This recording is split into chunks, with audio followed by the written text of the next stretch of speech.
കർണാടകയിലെ ഹരോഹള്ളിയിൽ നവജാത ശിശുവിന്റെ മൃതദേഹം ആശുപത്രിയിലെ ശുചിമുറിയിൽ ഉപേക്ഷിച്ച നിലയിൽ കണ്ടെത്തി. 2 ദിവസം മാത്രം പ്രായമുള്ളതാണ് കുഞ്ഞ്. പോലീസ് അന്വേഷണം തുടങ്ങിയിട്ടുണ്ട്. അരുൺ പൂപ്പറമ്പ ആ വാർത്തയുടെ വിവരങ്ങളുമായി ചെയ്യുന്നുണ്ട് ബംഗളൂരിൽ നിന്നും. അരുൺ, എന്താണ് ഈ സംഭവത്തെപ്പറ്റി പോലീസ് പറയുന്ന വിവരങ്ങൾ?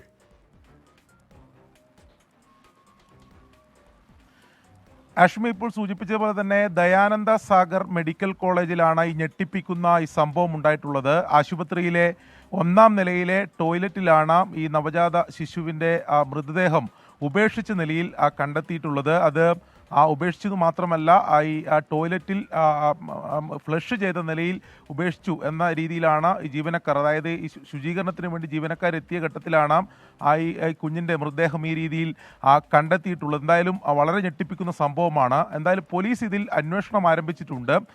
ഈ കുഞ്ഞിൻ്റെ മാതാവോ പിതാവോ തന്നെ ആയിരിക്കണം ഇങ്ങനെ ഉപേക്ഷിച്ചത് എന്നൊരു നിഗമനത്തിലാണ് പോലീസ് എന്തായാലും ഉള്ളത്. ആശുപത്രിയിലെ CCTV ദൃശ്യവും അതോടൊപ്പം തന്നെ ഈ കഴിഞ്ഞ ദിവസങ്ങളിൽ അവിടെ ഈ പ്രസവം ഉൾപ്പെടെ കഴിഞ്ഞിട്ടുള്ളവരുടെ പട്ടിക ഉൾപ്പെടെ എടുത്ത് പോലീസ് അന്വേഷണം നടത്തുന്നുണ്ട്. ഉടൻ തന്നെ ഇവരെ കണ്ടെത്താൻ, ഇതാരാണ് ഉപേക്ഷിച്ചത് എന്ന് കണ്ടെത്താൻ സാധിക്കുമെന്ന് തന്നെയാണ് പോലീസ് പറയുന്നത്. പക്ഷേ എന്തുകൊണ്ടാണ് ഇത്തരം ഒരു ക്രൂരമായ കുറ്റകൃത്യത്തിലേക്ക് ഉപേക്ഷിച്ചവർ കടന്നത് എന്ന കാര്യത്തിൽ എന്തായാലും നിലവിൽ വ്യക്തതയില്ല. ഈ ഉപേക്ഷിച്ചത് ആരാണെന്ന് കണ്ടെത്തിയാൽ മാത്രമേ ആ കാര്യങ്ങളിൽ ഉൾപ്പെടെ ഒരു വ്യക്തത ഉണ്ടാവൂ എന്നതാണ് ഈ ഘട്ടത്തിൽ പോലീസ് എന്തായാലും പറയുന്നത്. ഓക്കെ, അരുൺ പൂപ്പറമ്പയാണ് വാർത്തയുടെ വിവരങ്ങൾ നൽകിയത്. 2 ദിവസം മാത്രം പ്രായമുള്ള കുഞ്ഞിനെയാണ് ഉപേക്ഷിച്ച നിലയിൽ കണ്ടെത്തി പോലീസ് അന്വേഷിക്കും.